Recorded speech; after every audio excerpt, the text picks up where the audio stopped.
My name is Masud Olufani. I am a multidisciplinary artist based here in Atlanta, Georgia, also a television and film actor. My practice is rooted in the discipline of sculpture. That's how I was trained in undergraduate and graduate school. The work kind of spans a spectrum of different visual arts disciplines, from making three-dimensional objects to drawing imagery to printmaking to video and sound installation as well.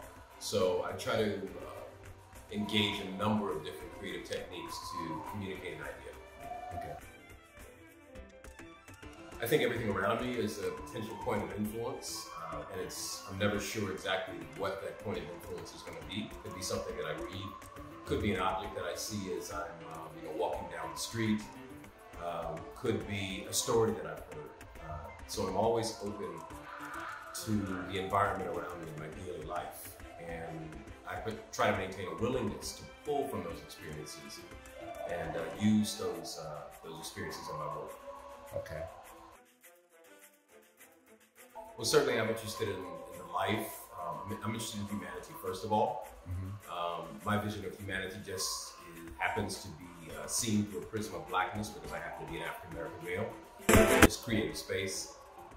So all of the things that make up the complexity of Black life, the struggle, the beauty, the ugliness, the things that edify us, the things that degrade us. I'm interested in the complexity of the human experience, and particularly the African-American experience in particular, because I think within that experience are a lot of lessons that all humanity can learn from. So, okay, cool.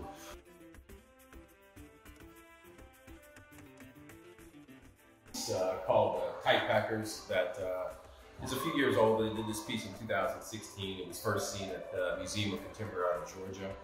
It's kind of an image that conflates the histories of slave ship packing, the packing of bodies in the hold of a slave ship, and the disproportionate incarceration of Black and brown men in U.S. prisons. So I was trying to find a vehicle that would link those two conceptual ideas, those two realities conceptually. And so the sardine can came up to me as a vehicle, because it's such a confined space, and it's an object that is used to pack the product in there very tightly. So to me, that related very closely to the packing of a slave ship, and then also the packing of Black and brown bodies in U.S. prisons. I've always been in a creative space, in a creative mindset, a creative spirit. I've been making things since I was about 4 years old. Okay. I didn't necessarily know how I was going to do what it is that I do. When I went to college at Morehouse College and went to graduate school, but while I was in college, I was kind of fumbling around trying to figure it out. And I just kind of went with what I enjoyed, which was making art. And it's just something, a habit that I've gotten into since I was a kid. I haven't been able to get away from.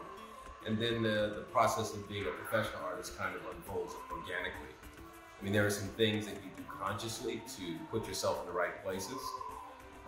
But what I've found is that nobody's specific career trajectory is going to be exactly like your own. So you just have to be open, try to make really good work, try to treat people with respect and dignity, and hopefully leverage those relationships for opportunities for yourself.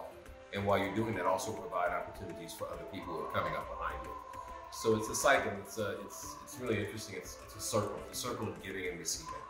And if you're not doing one, then you're not really fully, doing your part to sustain the process. An article in the New York Times, which describes, the article was specifically about the disproportionate rate that Black and brown women give birth to stillborn babies, or die in the process of giving birth. The article quoted a number of physicians, of researchers who had been looking at this phenomenon. One of the researchers came up with the term weathering. Weathering is a term that describes this phenomenon. And the reason she shows weathering, because the experience of micro and macro aggressions of racism cause the body to be weathered that way. So it weathers on the body, on the consciousness, on the psyche. and on the physiology of the Black woman's body. So what happens is the reproductive system becomes a toxic environment as a result of racism. Hence, you have the disproportionate rate that Black and brown women give birth to stillborn babies. So I wanted to create an object that talked about that. So you have these womb structures on the wall, which are covered in glitter, which is kind of a reference to interstellar space or the transcendent reality of creation. And then you have this empty crib that's kind of positioned before it, and it has a projection of a rainstorm inside the crib to indicate this notion of inclement weather. The piece is called inclement weather. So there's storm, so as opposed to a process that should be peaceful and beautiful and kind of tranquil in a way, apart from actually giving birth to a child and the physical demanding process. The entire process is now put under these very tense conditions of weathering. And so that's what I was talking about. This is a piece called Hive.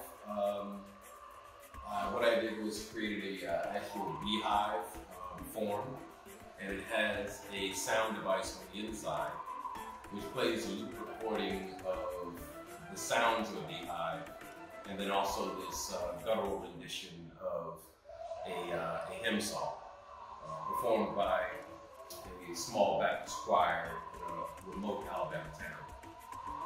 And it's essentially about community, notions of community, notions of togetherness, sustainability of community. So the beehive becomes a metaphor for that. And then you have this kind of branch form with these leaves that are in fall colors.